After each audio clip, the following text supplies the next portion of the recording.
एक ही बात कहना चाहूंगी जो बदनाम कर रहे हैं पवन जी को, कि किसी के बदनाम करने से कुछ नहीं हो पाएगा। वो भी उसका जो इंसान दिल का साफ है, कहते हैं ना प्योर।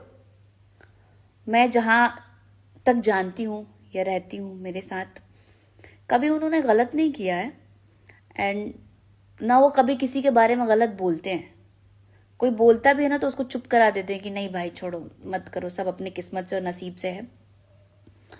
एंड वक्त के साथ साथ हर एक चीज़ सामने आ जाएगा कि कौन क्या है क्या नहीं।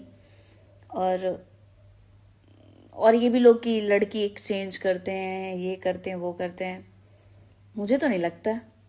मेरे को कोई आके बोल दे कि हाँ इन्होंने ऐसा किया है। तो दोस्तों डिम्पल सिंह पवन सिंह के सपोर्ट में अक्षय सिंह को जबरदस्त तरीका से रेल ली, तो क्या बोलिए ये डिम्पल सिंह। तो दोस्तों डिम्पल सिंह बोली कि पवन सिंह को जो भी बदनाम करे वो मेरे सामने आकर बोले, मैं चैलेंज करती हूँ कि नहीं छोड़ेंगे उसको।